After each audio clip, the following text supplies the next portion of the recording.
Hello and welcome to another episode of the djproject Criterion Collection. And here we're going to talk about Spine 174, Band of Outsiders, directed by Jean-Luc Godard, 1964.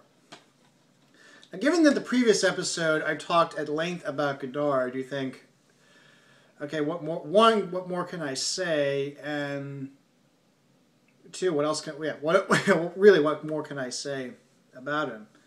And should I give this a break? Well, like I said, I do have multiple Godard titles, so certainly there is a lot more I can talk about him. Band of Outsiders, really at the... Okay, I guess one of the things I could say about him is that he does, as I said earlier, he loads his films with references, but there is a spectrum of his references. He goes from highbrow to quoting Andre Breton and T.S. Eliot and what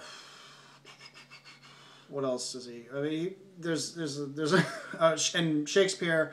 And then on the other hand, he references furniture adverts and newspaper articles and films that were being worked on at the time or had just come out or will come out very shortly. So there's a very broad spectrum to his references.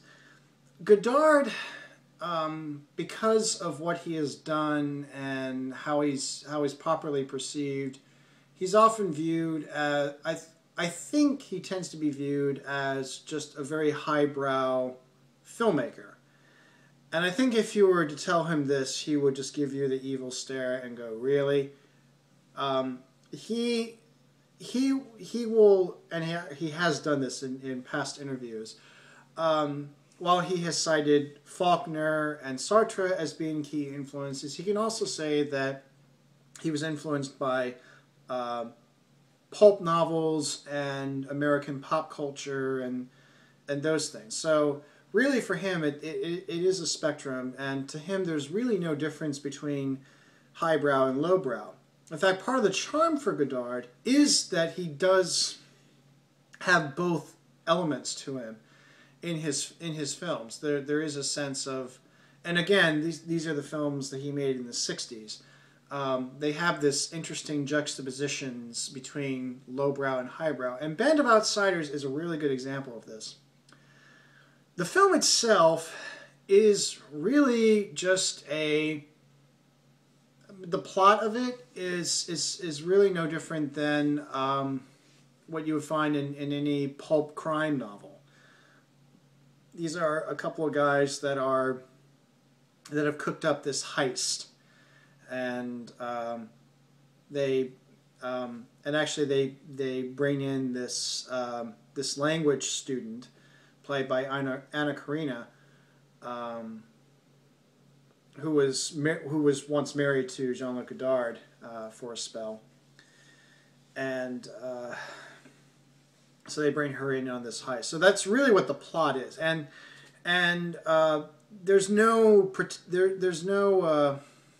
denying that this was very much everything about this is B movie, and by B movie, I mean just sort of very conventional, easy to make, easy to shoot, easy to pull together. Doesn't involve a whole lot of too much effort to do, and it's just all there. It's all done for those crazy teenagers with their telephones, their roller skates, and their hula hoops and milkshakes and whatever else the young people do. It's an excuse for them to go to the theater, and particularly to the drive-ins, completely ignore the film and to make out with each other. That's really what a B movie is.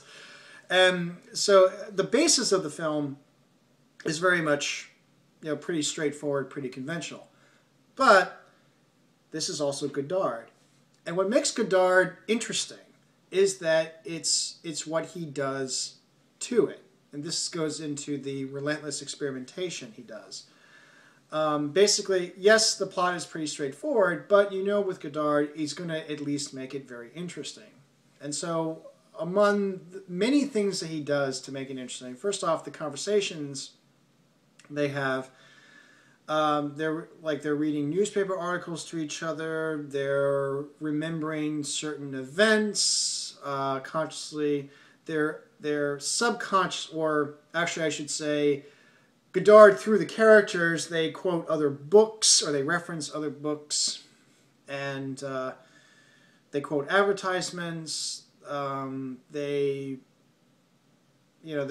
all these little slight non sequiturs and various other things that they do, and really for no other reason than Godard thought of it, he wanted to do it, he's going to put it in, and that's really it.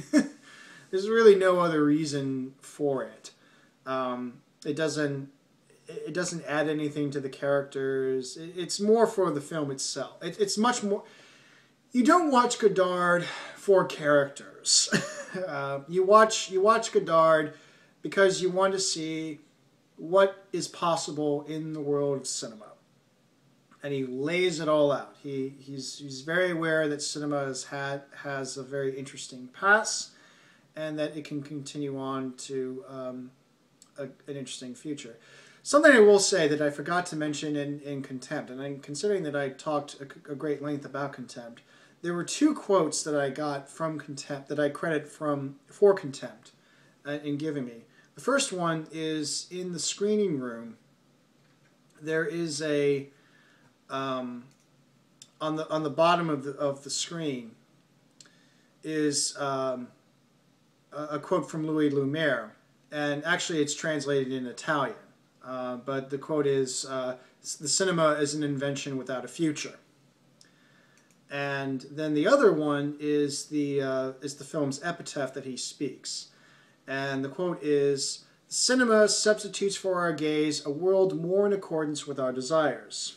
Now, I also found out much later that there's something wrong with that quote.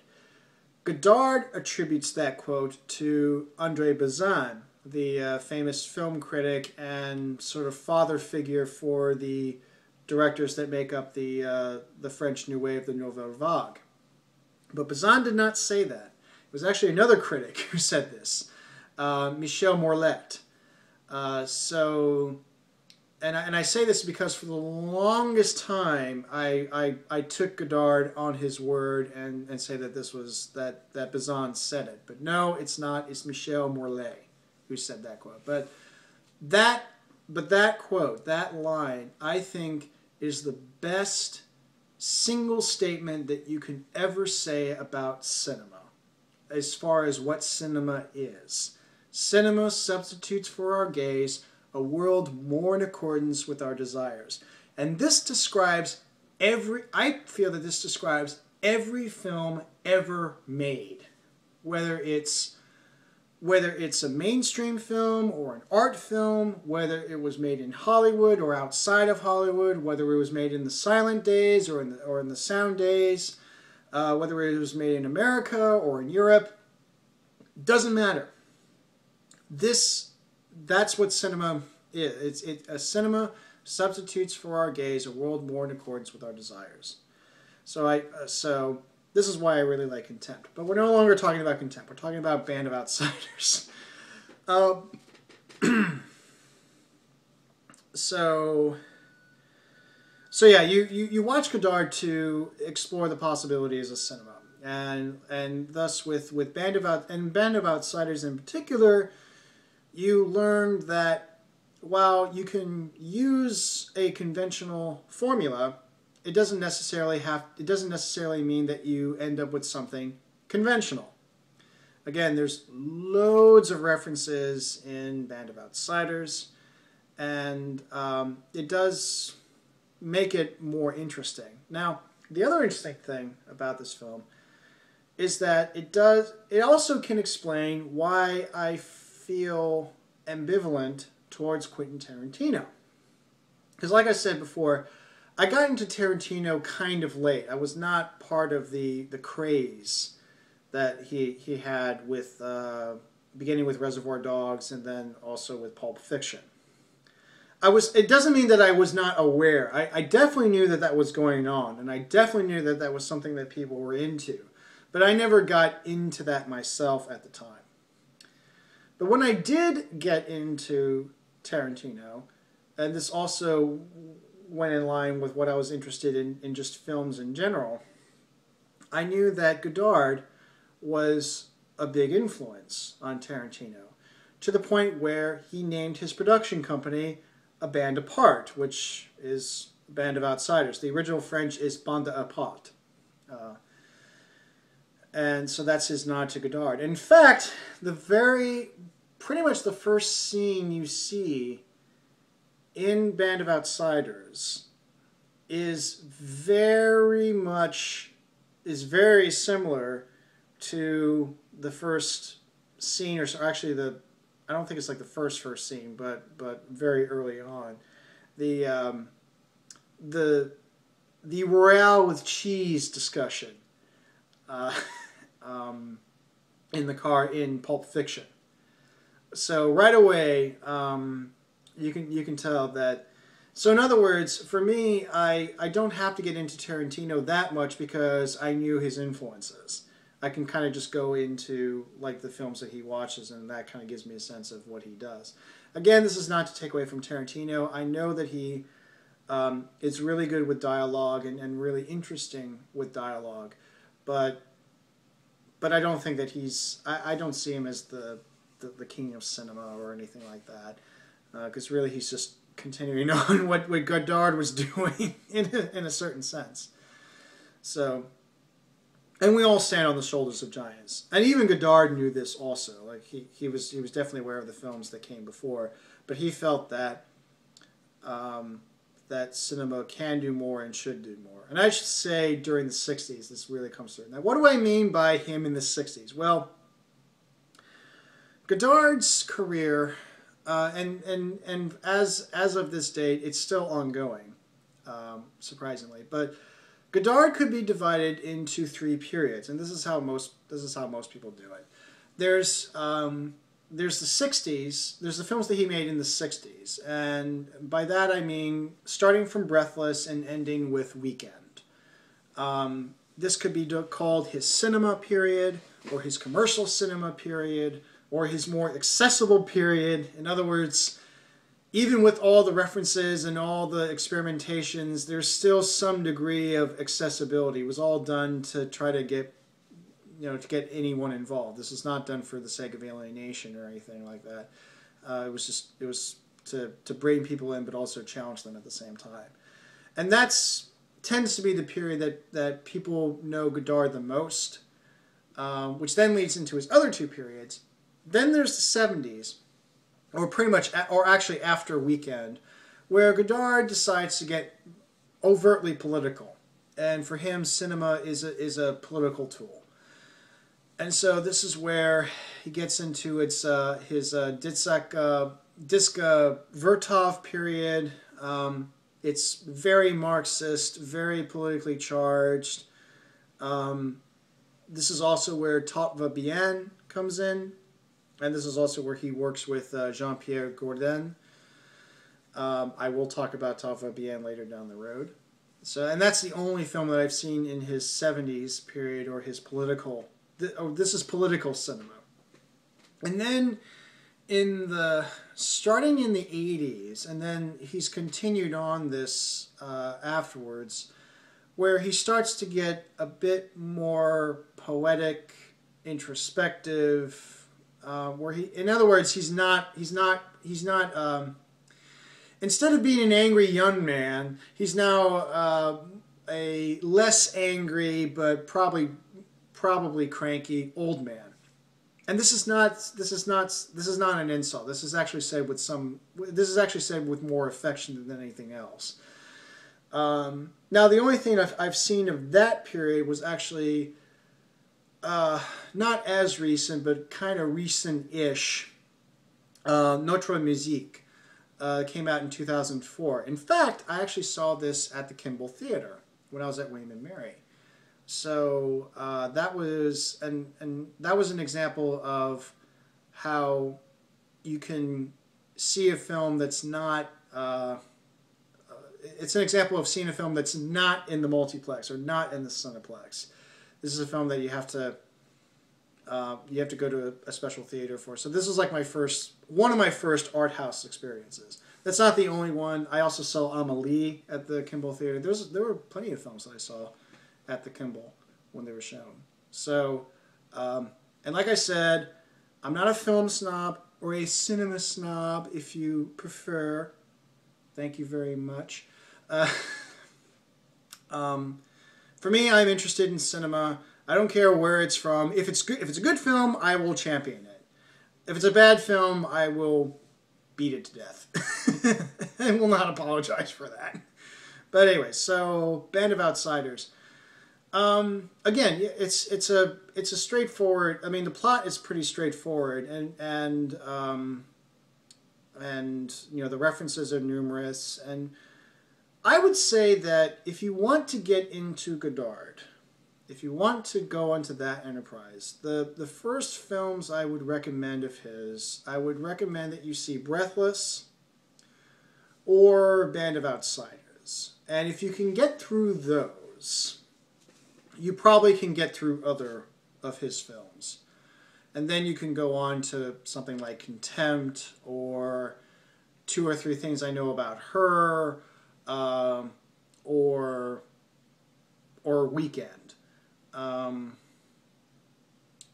Actually, another title I would also Vivre sa vie is another one I would recommend.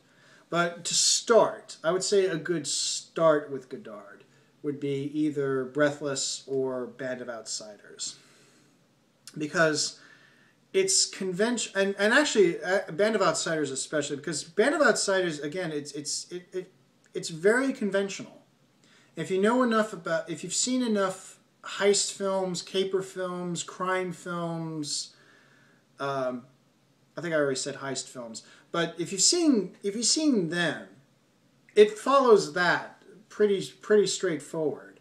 But there's also something more to it. It's not just a mere heist film. Or to put it another way, if this is supposed to be a B movie made by Godard would make it a B+ movie. So there you go. So that's probably my best pitch for it. I know I didn't get too much into like the film itself, but really, again, the plot is pretty straightforward, and really, if I were to go on and on about it, it would just be me pointing out all the various references. I mean, I mentioned there's a conversation scene in the beginning with the car, which if you've seen Pulp Fiction, you know you can make the connection there. This is also the film where the characters talk about having a minute of silence, and at that point the soundtrack completely cuts out, and also it doesn't last a minute. It actually lasts more like 37 or 40 seconds. It's not a pure minute. There's another scene actually right after that moment where the three characters dance the Madison, and it's just them dancing the Madison, and then at a certain point the narrator interrupts, and the narrator is Jean-Luc Godard. He says, "For this little digression, I'm going to tell you the thoughts of these three characters." And so, again, this is just him experimenting. Part of his relentless experimentation was influenced very much by Bertolt Brecht. So any kind of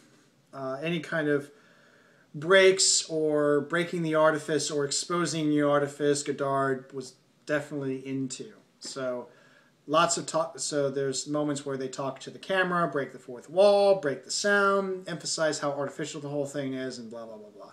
So there's that, and then finally, this is also the film that actually reused. This was not the first to do this, but there is the Running Through the Louvre. Is from Band of Outsiders. This was actually a citation of two earlier silent films that did something similar.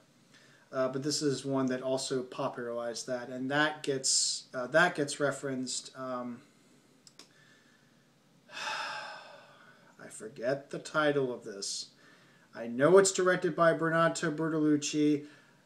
I think it's called I want to say it's The Lovers. But it's sort of his nod to Paris in the 60s, and particularly Paris right around before May 1968.